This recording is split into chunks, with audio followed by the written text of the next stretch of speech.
Hello, welcome to the first of a two-part Bible study on Testimony of Man Born Blind, Module 2, Session 14 of the Living in the Image of God program of the Banking Blessings Ministry. My name is Goodluck Ofebu. And I am Obi Ofebu.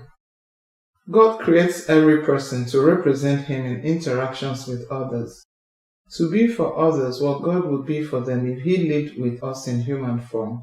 He provides resources to empower every person to perform the responsibilities. Also, He blesses those that do. Our program seeks to understand the meaning of living in the image of God, resources that God has provided to guide us, and human responsibilities and benefits of living in the image of God.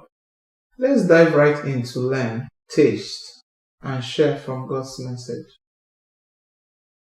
In this Bible study, we discuss the testimony of a man born blind based on Bible accounts of his interactions with others after he received sight through an encounter with Jesus. In appreciation for receiving sight, he was motivated to tell his story. As the events show, telling his story became a gospel mission that he discovered incrementally as he interacted with others. First, he testified to his neighbors and other relations. Next, his neighbors took him to the Pharisees, also known as the teachers of the law, and he gave testimonies in several interactions with them. His audience grew as he testified to different groups. Also, he showed better understanding of his message as he interacted more with others regarding the healing. We will present the study in two parts, starting with the current session. The entire account of his healing and testimonies are discussed in the Gospel according to John, chapter 9, verses 1 through 34. Jesus encountered a man that was blind from birth. To respond to a question by his disciples, he explained the man's blindness was to serve a positive purpose. The blindness was not a punishment for sin.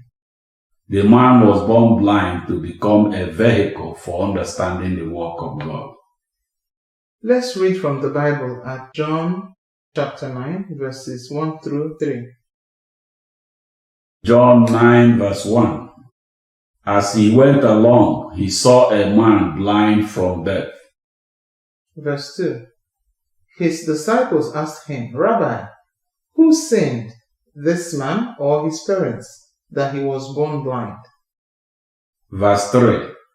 Neither this man nor his parents sinned, said Jesus, but this happened so that the works of God might be displayed in him. The man was blind from birth, but would receive sight during this encounter with Jesus. Several events that occurred following the healing led him incrementally to a special mission. His mission was to proclaim Jesus is the Messiah.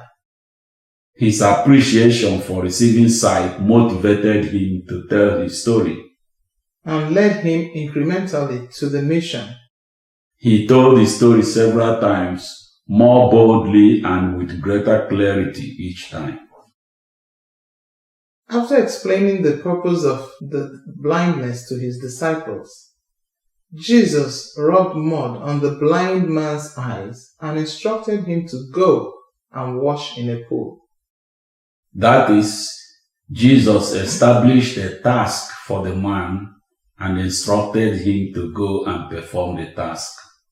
He soiled the man's face and tasked him with going to wash the mud from his face and blindness from his eyes.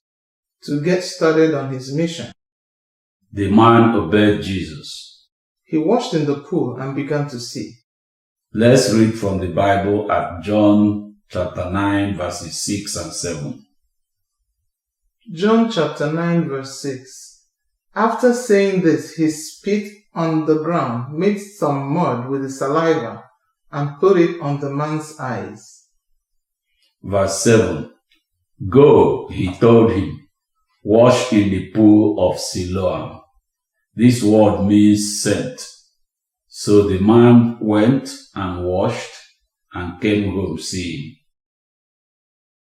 The man's neighbors and other relations saw him and wanted to know what had happened to him. They wondered if he was really the same blind beggar they knew. What happened to him? How did he begin to see? John chapter 9 verse 8. His neighbors and those who had formerly seen him begging asked, "Isn't this the same man who used to sit and beg?" Some claimed that he was, others said no, he only looks like him. The man confirmed he was the same person they knew that used to be blind. He described his encounter with Jesus accurately. But he didn't try to explain the experience. John chapter 9 verse 11, he replied, "The man they called Jesus made some mud and put it on my eyes. He told me to go to Siloam and wash. So I went and washed, and then I could see." John 9 verse 12. "Where is this man?" they asked him. "I don't know," he said. The man was happy that he now could see. The person he described as the man they called Jesus did something to open his eyes so he could see. However, he did not understand what the healing meant regarding Jesus. For now, he was satisfied with just knowing the facts. However, subsequent events will show he understood Jesus better as he talked to more people about the healing. What did we learn in this Bible study? A man born blind and given sight by Jesus was motivated by appreciation to tell his story. First, he told his neighbors and other relations. He told them that Jesus gave him sight by soiling his eyes and directing him to wash in a pool. He gained sight after he washed. He knew the facts but was yet to understand what they meant regarding Jesus. He will understand better subsequently as his story developed into a mission to tell others about Jesus. Thus, he was propelled by appreciation to launch into a gospel mission. Please join us again in our continuing discussion of living in the image of God. Thank you. God bless you.